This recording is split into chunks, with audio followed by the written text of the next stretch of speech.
오늘 시편 강의 세 번째 날입니다. 오늘은 시편 2편 말씀을 좀 나누고자 하는데요. 시편 말씀을 이해할 때 가장 기초가 되는 게 시편 내에 장르가 있다라고 말씀을 드렸습니다. 그 시편 자체도 성경 내에서의 장르잖아요. 시라는 장르잖아요. 근데 그 시라는 장르 안에서도 세분화된 장르들이 있어요. 그래서 제가 대표적인 것들이 뭐 감사시가 있고 찬양시가 있고 또 유명한 탄원시가 있죠. 우리의 마음이 좀 많이 이렇게 좀 공감되는 어떤 하나님의 부재에 대한 그런 탄원시들이 있고, 우리가 지난 시간 살펴봤던 시편 1편, 그 유명한 시편 1편은 지혜시로 구분됩니다. 지혜. 그렇죠? 그래서 하나님을 섬기는 것, 하나님을 경외하는 삶에 대한 지혜. 그것이 어떤 지혜의 근본 아닙니까?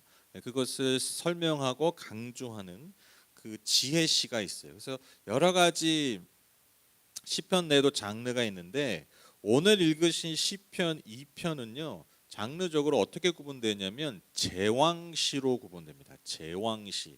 그러니까 딱 이 말이 좀 흔한 말은 아니지만 들으면서 뭐와 관련된 건지 아시겠죠? 바로 왕과 관련된 시가 바로 제왕시입니다. 그러니까 왕과 관련된 노래가 표현된 것이 제왕시라는 것이죠. 특별히 여러분 왕이 세워지는 그 예식을 대관식이라고 하잖아요. 이렇게 머리에 왕관을 씌우고 어떻게 보면 우리나라로 치면 대통령 취임식 같은 거. 그 대관식과 연관된 시들이 많은 것으로 많은 학자들이 여기고 있습니다. 그러니까 대관식 때 고백하고 선포하는 그러한 시가 제왕시라는 것이죠. 그런데 이것이 단지 제왕시로서 어떤 대관식에만 사용된 것이 아니라 그것이 계속해서 이스라엘 백성들 가운데서 그것이 전해지고 고백되어지면서 이게 어떠한 기대를 낳았냐면 진정한 왕에 대한 고백으로 바뀌기 시작했어요. 이해되시죠? 그러니까 여러분, 이스라엘 백성들이 나라가 있을 때 제왕시를 뭐 예식이나 대관식 때 사용을 했어요. 근데 여러분, 우리가 살펴봤지만 이스라엘이 망했잖아요. 근데 제왕시 때 계속 전해지잖아요. 근데 그 시를 어떻게 받아들이겠어요? 진정한 왕, 그렇죠? 다시 새롭게 세워질 왕에 대한 어떤 기대들, 그러한 것으로 고백되어졌다라는 것이죠. 그래서 이것이 점점점 발전해서 어떤 고백으로 발전되냐면 메시아에 대한 기대, 메시아에 대한 고백, 이것으로 발전했다라는 것입니다. 그래서 여러분, 신약에 보면요 예수님과 관련된 어떤 시편을 인용해서 제왕시들이 많아요. 왜? 예수님께서 장차 오실 메시아 그리스도, 그렇죠? 다윗의 자손으로 오시는 이스라엘을 다스리는 참 왕이시기 때문에 그것이 예수 그리스도 통해서 성취됐다. 그러니까 그 근거가 뭐예요? 시편에 나와 있는 제왕시라는 거예요. 그래서 여러분, 제왕시가 좀 내용적으로는 좀 우리가 이렇게 살갑지는 않은 내용이지만 신앙적으로 봤을 때, 신앙 고백으로 봤을 때 사실 굉장히 또한 중요한 시가 바로 제왕시입니다. 이 시의 이 편의 이제 이 편을 좀 살펴볼 텐데, 이 시의 좀 구조를 먼저 좀 살펴보면, 첫 번째로 하나님과 하나님이 세우신 왕을 거역하는 이방 나라들을 고발하고 있습니다. 그리고 두 번째로 그러한 이방 나라들에 대한 하나님의 응답이 나와 있고요. 세 번째 단락은 하나님의 아들로 인정되는 왕에 대해서 선포하고 있습니다. 마지막으로 이방 나라들에 대한 하나님의 최종 선포가 기록되어 있습니다. 첫 번째로 1절과 3절에서는요 하나님과 그분이 세우신 왕을 거역하는 이방 나라들을 고발하고 있습니다. 1절 3절 보시면 제가 이걸 안 했네요. 사실. 어찌하여 문 나라가 술렁거리며 어찌하여 문 민족이 헛된 일을 꾸미는가? 어찌하여 세상의 임금들이 전선을 펼치고 어찌하여 통치자들이 음모를 함께 꾸며 주님을 거역하고 주님과 그의 기름 부음 받은 이를 거역하면서 이르기를 이 족쇄를 벗어 던지자, 이 삿을 끊어버리자 하는가? 1절에 보면 어찌하여 문 나라가 술렁거리며 어찌하여 문 민족이 헛된 일을 꾸미는가? 어찌하여, 이 어찌하여가요 히브리어로 람마라는 히브리어인데, 이걸 좀 더 아주 좀 날것 그대로 번역을 하면 어쩌자고요. 어쩌자고. 오늘 설교 제목이 어쩌자고 그러는 거잖아요. 어쩌자고 그러는 거야. 그러니까 어떤 느낌이 있습니까? 어이없는 거죠. 굉장히 어이없고 그리고 절대로 해서는 안 되는, 그렇죠? 이해가 안 되는. 그럴 때 우리가 어쩌자고 이렇게, 그러니까 도저히 있을 수 없는 그런 일을 할 때 우리가 어쩌자고 그러잖아요. 그러니까 도대체 어쩌자고, 왜 많은 이방 나라들이 혼란스러워하면서 헛된 일을 꾸미는가라는 거죠. 그러니까 시편 기자가 봤을 때 도저히 있을 수 없는 일들이 이방 나라들을 통해서 일어나고 있었다라는 것이죠. 왜 그렇습니까? 그들이 감당할 수 없는 일들을 벌이기 때문입니다. 그래서 너희가 어쩌자고 그러느냐라고 얘기하는 것이죠. 이방 통치자들이 어떤 헛된 일을 벌이고 있습니까? 바로 하나님이 세우신 왕과 싸우려 했다라는 거예요. 그렇죠? 2절에 보시면 세상 임금들이 전선을 펼쳤다. 즉 뭐예요? 주님과 그가 세우신 왕을 거역하는 거예요. 그러니까 왕을 대적한다는 것은, 이스라엘을 대적한다는 것은 그 나라만 대적하는 게 아니라 그를 세우신 하나님을 거역하는 거예요. 어쩌자고 그러는 거냐? 왜냐하면 결론이 뻔하기 때문에. 그리고 이렇게 말하는 거죠. 이 족쇄를 벗어던지자, 이 사슬을 끊어버리자. 그러니까 하나님께서 그들에게 주시는 율법, 하나님께 주시는 그 말씀, 하나님의 뜻이 그들에게 뭐라는 거예요? 족쇄라는 거예요. 족쇄. 이 사슬을 끊어버리죠. 그래서 여러분, 우리가 앞선 시편 1편을 바로 읽고 우리가 2편 읽으면요, 여러분 독자들은 자연스럽게 이 왕들이 1편에 나온 누가 같은 거예요? 악인들과 같은 거예요. 그렇죠? 여실히 보여주는 거죠. 그 악인이 무엇인지. 여러분, 그래서 제가 계속 강조지만 성경에서 여러분 악인은요 단지 악한 범죄를 하는 사람만을 상징하자, 이런 건 크게 많지 않아요. 그러니까 여러분, 그건 결과예요. 그러니까 악한 일을 해서 악인이 아니라 그거는 악인의 결과. 그러니까 악인이 뭐예요? 하나님을 벗어난, 하나님의 뜻을 거역한 자, 하나님의 나라, 하나님의 백성, 그것을 공격하는 자. 그게 악인이에요, 성경에서. 그러니까 여러분, 하나님을 거역하고 그분의 뜻과 그분이 세우신 사람들을 거역하는 총체가 뭐예요? 그게 악인이라는 거예요. 그러니까 여러분, 우리가 지난 시간 살펴봤죠. 이들의 운명이 어떻습니까? 뻔한 거예요. 결국 타작의 때, 이게 언제라고요? 마지막 때, 심판의 때, 바람에 날리는 겨와 같은 무의미한 존재가, 심판받는 존재가 되는 것이죠. 그러니까 여러분, 이 사실을 너무나 분명하게 인지하고 있고 믿고 있는 시편 기자에게 있어서 이들의 모습이 어때요? 어쩌자고 그러느냐, 이라는 거죠. 이해할 수 없는 행동이라는 것이죠. 바로 이렇게 하나님의 뜻과 하나님의 사람의 거역하는 그들에 대한 하나님의 응답이 이어지는 4절 6절에 기록되고 있습니다. 4절 6절 보시면, 하늘 보좌에 앉으신 이가 웃으신다. 내 주님께서 그들을 비웃으신다. 마침내 주님께서 분을 내고 진노하셔서 그들에게 호령하시며 이르시기를, 내가 나의 거룩한 산 시온산에 나의 왕을 세웠다 하신다. 하나님의 첫 번째 반응이 무엇입니까? 비웃음이죠. 그렇죠? 뭐 우리도 너무 어이없으면 비웃잖아요, 그렇죠? 그러니까 상대가 안 되는 뭔가 일이 벌어질 때, 그렇죠? 비웃잖아요. 근데 그리고 또 어떻게 합니까? 그럼에도 계속해서 상황 파악을 못하면 어떻게 돼요? 진노할 수밖에 없는, 심판을 내릴 수밖에 없는 거예요. 그래서 하나님 어떻게 하십니까? 먼저 비웃으신 다음에 진노하신 다음에 그 진노의 결과가 뭐예요? 하나님의 거룩한 산 시온산에 나의 왕으로 불릴 왕을 세우시는 거예요. 왜 왕을 세우실까요? 그들을 다스리고 심판하기 위해서. 그래서 7절 9절에 이어지는 7절 9절에 하나님의 아들로 인정되는 왕이 세워집니다. 나 이제 주님께서 내리신 칙령을 선포한다. 주님께서 나에게 이르시기를, 너는 내 아들, 내가 오늘 너를 낳았다. 내게 청하여라. 문나라를 유산으로 주겠다. 땅 이 끝에서 저 끝까지 너의 소유가 되게 하겠다. 내가 그들을 철퇴로 부수며 질그릇 부수듯이 부술 것이다 하셨다. 그러니까 지금 그 하나님이 세우신 그 왕이 하나님의 말씀을 대언하는 거예요. 그 대언하는 하나님의 말씀에 여러분 세 가지의 메시지가 담겨 있습니다. 첫 번째로, 왕은 하나님의 아들이다. 그리고 그 하나님의 아들인 왕에게 두 번째로, 온 세상을 통치하는 권세를 주셨다라는 거예요. 그리고 마지막 세 번째, 그 통치를 거역하는 나라들을 하나님은 심판하실 것이다.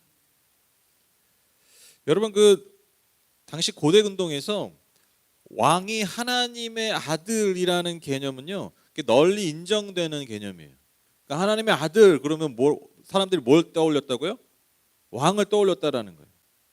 그런데 여러분 아시죠? 이집트에서 왕은 이집트 왕, 그러니까 애굽 왕은요, 그냥 태어날 때부터 그 자체가 신이에요, 신. 그러니까 왕의 자손 신이야, 그렇죠?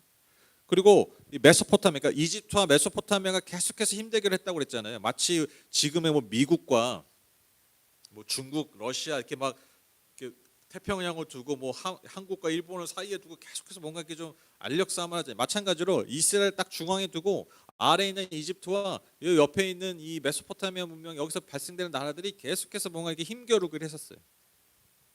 그 메소포타미아 지역에 있는 그 사람들에게 왕은요, 신에게 부름받은 종의 모습이었어요. 그 종으로 인정. 그러니까 물론 종이지만 다른 인간과 구별되는 신의 부름받은 종이죠, 그렇죠?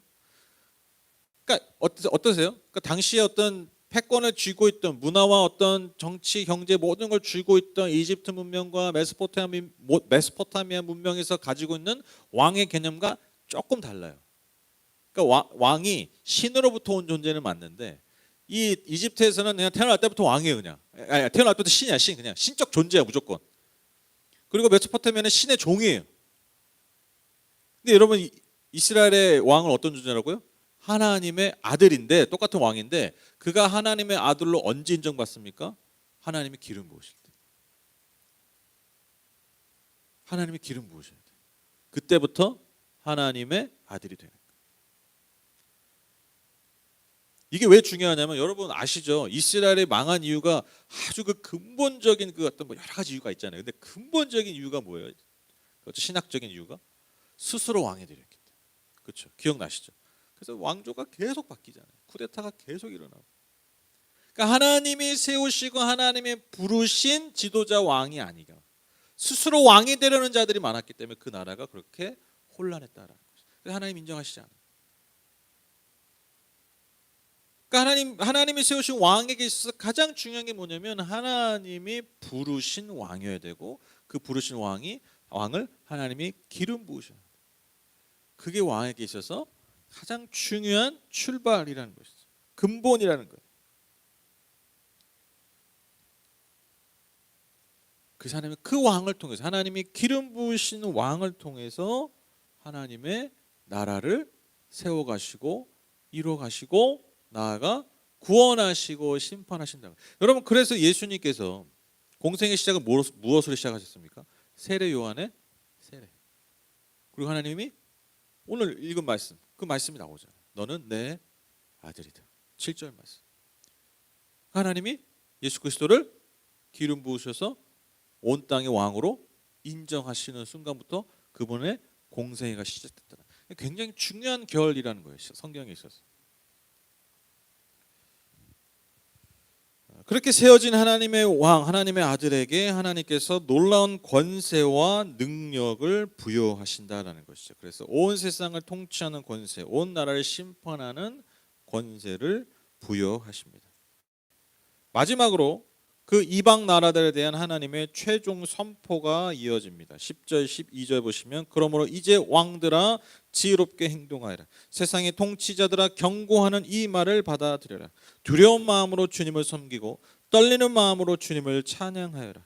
그의 아들에게 입맞추어라. 그렇지 않으면 그가 진노하실 것이니 너희가 걸어가는 그 길에서 망할 것이다. 그의 진노하심이 지체 없이 너희에게 이를 것이다. 주님께로 피신하는 사람은 모두 복을 받을 것이다. 그래서 마지막으로 이제 그러니까 하나님께서 이제 결론이 너무 뻔해요. 그러니까 하나님이 세우신 왕, 이 왕을 통해 너희를 다스릴 거야. 그러니까 너희가 지혜롭게 행동하는 거야. 누구를 섬기라는 거예요? 하나님과 그분이 세우신 왕을 섬기라는 것이죠. 두려운 마음으로, 즉 경외감을 가지고 하나님을 섬기고 떨리는 마음으로 주님을 찬양하고 예배하는 삶으로 부르고 계십니다. 이것이 뭐예요? 이 땅을 살아가는 모든 피조물의 마땅한 모습이다. 이 너무나 마땅한 모습을 하고지 않고 있으니까요. 오늘 시편 기자가 시작부터 뭐라고 얘기하는 거예요? 어쩌자고. 만약 이러한 마땅한 삶을 살지 않으면 어떻게 되는 거예요? 결론이 뻔한 거예요. 하나님의 마지막 때 그 심판이 약속될 수밖에 없다라는 것이죠. 근데 오늘 마지막 말씀이 어떻게 끝납니까? 주님께로 피신하는 사람은 모두 복을 받을 것이다. 그러니까 모두가 다 어떠한 존재든지 그 하나님이 세우신 왕께로 그 주님께로 피신하는 사람은 모두 복을 받을 것이다라고 하나님께서 약속하고 계십니다. 여러분 지금 이제 시편 2편을 쭉 한번 이렇게 살펴봤는데 그 시편을 읽는 내내 여러분 아마 다들 비슷한 생각을 하셨을 거예요. 여러분 누가 떠오르십니까? 누가 떠오르죠? 너무 당연하게 예수 그리스도가 떠오르게 되죠. 그렇죠? 예수 그리스도께서 이 시편의 말씀을 온전히 성취하시죠. 정말 온전히 성취하셨어요. 특별히 여러분 7절의 말씀 너는 내 아들이라는 선포는요. 아까 말씀드린 대로 예수께서 공생애를 시작하실 때 하늘 아버지께서 확증해 주신 말씀이죠. 그리고 진정 그분만이 다윗의 자손으로서 온 인류의 온 땅의 왕이 되셨죠. 그래서 온 땅을 다스리고 모든 피조물을 다스리는 모든 피조물들이 그분의 이름 앞에 무릎 꿇는 온 땅의 구주로 하나님께서 그분을 높이 들리게 하셨습니다. 그래서 여러분 아시죠? 그분 앞에 그 십자가 앞에 그 십자가 보좌 앞에 나오는 모든 영혼들을 하나님이 구원하시기로 결정하셨습니다. 반면에 어떻습니까? 그분을 거역하는 그 십자가 그늘을 피해서 자기가 원하는 대로 자신의 뜻대로 살려가는 모든 자들에게는 결국에는 구원의 주가 아니라 심판주로서 그들을 맞이하게 되실 거라는 거죠. 이게 참 안타까운 게 뭐냐면 여러분 오늘도 여전히 인간들은요 끊임없이 하나님의 곁을 떠나려 한다는 것이죠. 그렇죠? 왜 떠나려고 하느냐? 다른 게 아니에요. 나를 올가맨다라고 생각하는 거예요. 나를 올가맨다. 오늘 이방 나라들의 고백이 뭐예요? 그 사슬에서 끊어버리자. 그 사슬 끊어버리자. 그러니까 하나님께서는 우리를 구원하시기 위해서 우리를 부르시고 그분의 자녀로 안으시고 품으시는 건데 여러분 어떻게 여긴다고 이것을 나를 올가매는 사슬로 여긴다라는 거예요. 족쇄라고 여긴다라는 거예요. 그러니까 이거 벗어버리자. 벗어버리고 어떻게 하는 거예요? 족쇄를 벗어버리고 올가매는 것을 끊어버리고 어떻게 하는 거예요? 내가 가고자 하는 길로 가려 하는 거예요. 내가 하고자 하는 일을 하려고 하는 거예요. 내가 섬기고자 하는 신들을 돌아가면서 섬기는 거예요.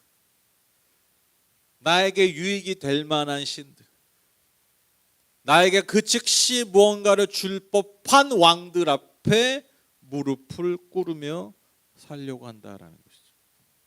그게 여러분 태초부터 지금까지 반복되는 인간의 모습이라.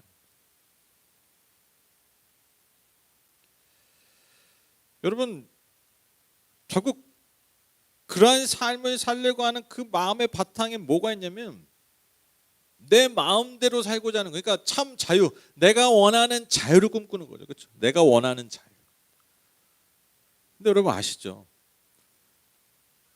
우리가 무언가를 얻음으로써 무언가를 소유함으로써 내가 자유를 얻으려고 하면요 오히려 그것이 나를 올가매는 올가미가 돼요.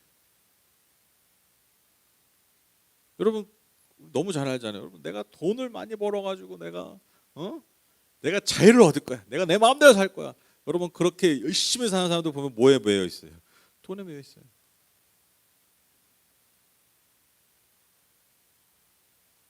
내가 그런 분 저는 이제 그것도 하나의 은사라고 생각하거든요. 저는 그렇게 몸을 잘 가꿔서 태어날 때부터 잘생기고 이렇게 몸매도 좋고 늘씬하고 이렇게 덩치도 좋으시고 그런 분들 저는 그것도 하나님의 은사라고 생각하거든요. 그걸 잘 가꿔야 돼요. 또 그런 분들은 잘 가꿔서 그렇게 계속 이쁘고 멋있는 거지. 그게 여러분 폄하할 게 아니에요. 우리가 마치 영적으로 기도하면서 우리 영을 이렇게 가꾸고 또 계속 책을 보고 공부하고 하는 거 우리 그건 되게 귀하게 가치 있게 여기는데 몸으로 이렇게 하는 사람들 무시하는 경향이 있잖아요. 이게 뿌리 깊은 헬라 그리스 문화, 헬라 문화, 영과 육을 이렇게 구분해 버리고 영은 중요하게 생각하고 정신적인 거는 중요하게 생각하고 육체적인 것은 하찮게 여기는 인간 역사의 뿌리 깊은 어떤 문화의 어떤 영향일 수 있는데 너무 거창한 얘기인가요? 근데 어쨌든 저는 똑같이 되게 인정받아야 돼 생각해요. 몇 시간씩 운동하고 그런 분들 있잖아요. 여러분 김중국식 같은 사람들 운동에 미친 사람 그런데 책 3시간 보는 사람들은 책에 미친 사람 안 그러잖아요. 매일 하루 책 3시간 보는 사람들 책에 미친 사람 안 그러잖아요. 그렇죠? 그 대단한 거잖아요, 그게. 그분은 뭐 어디 여행 가도 여행 가서 제일 먼저 찾는 게 그 동네 헬스장이더라고. 그리고 뭐 2박 3일 오면 한 3일 동안 그 동네에 있는 헬스장을 돌아다니면서 운동을 해. 재밌더라고요. 그게 얼마나 대단한 열정입니까? 이제 좀뭐 얘기가 좀 딴 데로 새는데. 그러니까 여러분 그런 것들이 그런 내가 가진 외모 하나님 주신 분명한 은사인데 여러분 내가 외모를 통해서 뭔가 내가 원하는 삶을 살려고 하기 시작하다 보면요. 어느 순간 어떻게 되냐면 그 외모를 내가 잃어버릴 때 거기에 매여버리는 거예요.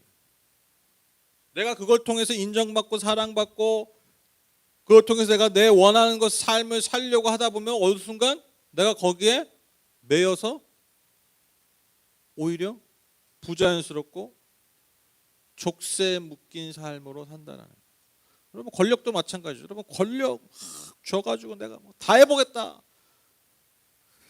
됩니까? 권력자들 다 보세요. 그 끝을 잘 보세요. 얼마나 허망합니까? 얼마나. 그래서 그 권력을 또 계속 잡아보자고 막 하는 그런 짓들을 보면 우리가 국민들이 그것 때문에 열받는 거잖아요. 그렇죠?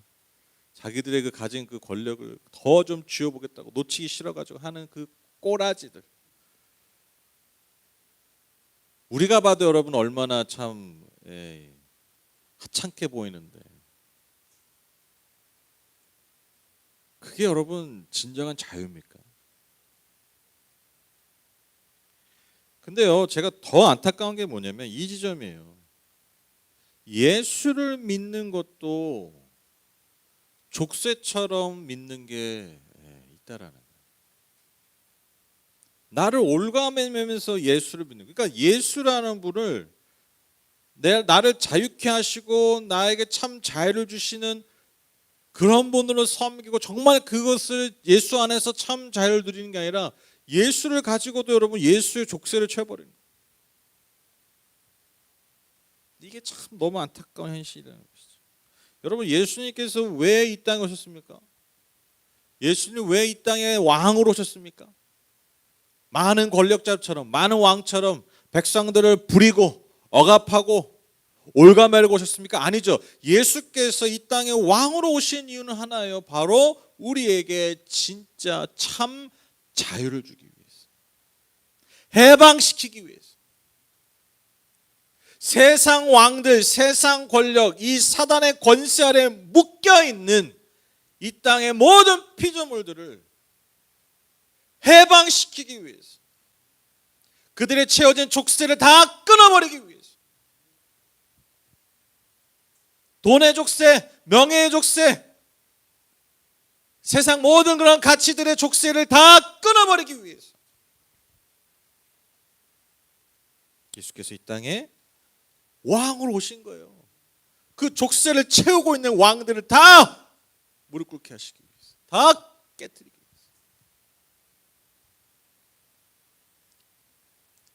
요한복음 8장 36절 말씀. 그러므로 아들이 너희를 자유롭게 하면 너희는 참으로 자유롭게 될 것이다.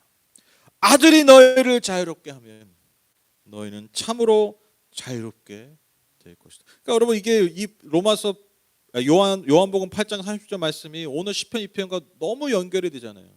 이 세상의 왕들이 이 족쇄를 끊어버리자. 야 하나님이라는 족쇄를 끊어버리자. 그래서 자신들도 모르게 자신들의 족쇄를 채우고 살아가는 그 많은 이 땅의 백성들에게, 피조물들에게 하나님께서 그 아들을 보내심으로써 그 아들을 통해서 참으로 자유롭게 하기 위해서, 참 자유를 주시기 위해서 그 아들을 이 땅에 보내셨다라는 거예요.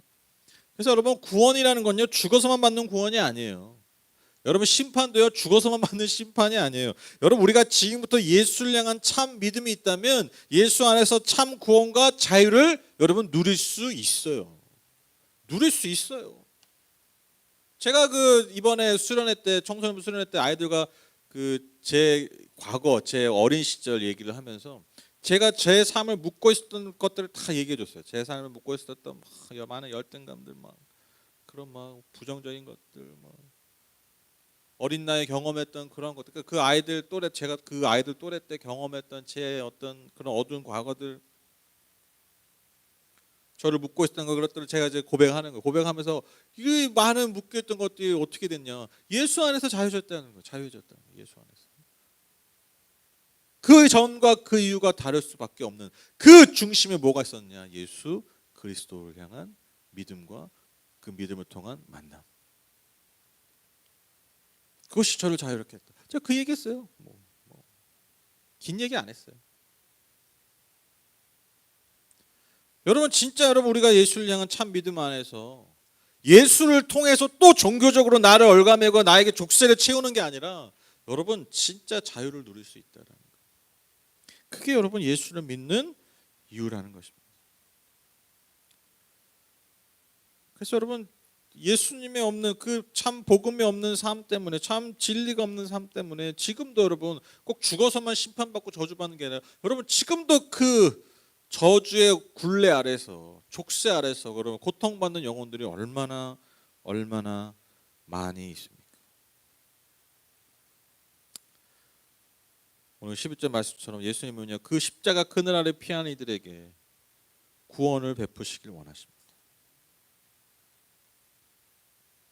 그래서 여러분 우리가 지금 지지난주부터 복음을 전해야 할 우리 영혼들을 좀 품기 시작했잖아요, 그렇죠? 그래서 우리가 먼저 기도하고 그들을 섬기기를 우리가 결단하지 않았습니까? 여러분 이 마음이 필요해요, 이 마음. 그러니까 우리가 구원을 위해서 기도할 때 여러분 꼭 뭐 예수 믿고 천국 가게 해서만 구원이 아니라 이 기도를 같이 해야 돼요. 하나님 그 영혼을 묶고 있는 족쇄를 풀어주세요, 예수를 통해서. 이게 구원이에요, 여러분. 이 땅에서 누리는 구원이에요. 하나님 단지 저 사람이 교회 한번 오게 해주세요. 여기에 머무는 게 아니라 교회 한번 물론 이것도 중요하지만 진짜 중요한 게 뭡니까? 예수 때문에 그 족쇄가 풀어지게 해주세요. 그 삶을 묶고 있는 족쇄가 예수 그리스도의 복음 때문에 풀어지게 해주세요. 여러분 이걸 진짜 기도해야 돼요.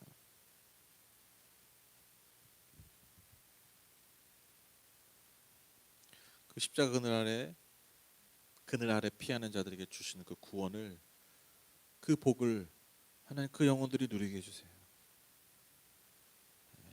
이 간절한 기도가 진정 그 영혼을 구원하게 될 줄 믿습니다. 그런데 여러분 아시죠? 십자가는요 사실 너무나 대비되는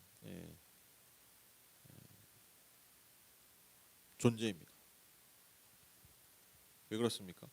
이 십자가 그늘 아래 피하는 이들에게는 하나님의 한없는 사랑과 은혜로 그들을 구원하시고 회복해 하시고 자유케 하시고 하나님의 자녀로 삼아주시는 놀라운 은혜가 있지만 여러분 이 십자가 그늘을 피하여 그리고 이 십자가를 향해 조롱하는 이들에게 여러분 이 십자가는요 장차 오실 심판주로서 그들에게 나아간다. 그래서 여러분 십자가는요 두 가지가 아주 대비되는 두 가지가 공존하고 있는 거예요. 하나님의 그 끝없는 사랑과 하나님의 그 엄중한 심판, 죄에 대한 심판. 그것이 여러분 십자가 안에 다 담겨 있어요.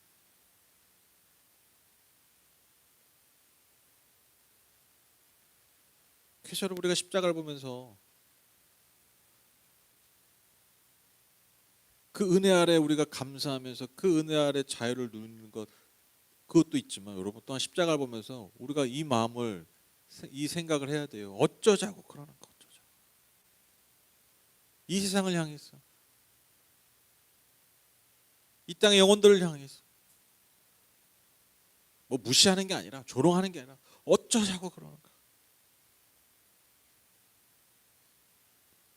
그 하나님의 마음이 예수 그리스도의 마음이 저와 여러분의 마음 되시기를 주님의 이름으로 부탁을 드립니다. 결론을 맺겠습니다. 우리 왕이 누구십니까? 종교적인 고백이 아니라 정말 우리의 삶의 진정한 왕이 누구십니까? 예수 그리스도. 그분만을 우리의 왕으로 섬기는 그래서 그분만이 우리에게 주시는 그 참 자유를 누리며 그 자유를 가지고 여전히 묶여있는 여전히 족쇄가 채워져 있는 그 족쇄를 끊어줄 수 있는 그런 하나님의 왕 같은 제사장들, 저와 여러분 다 되시기를 주님의 이름으로 축복합니다.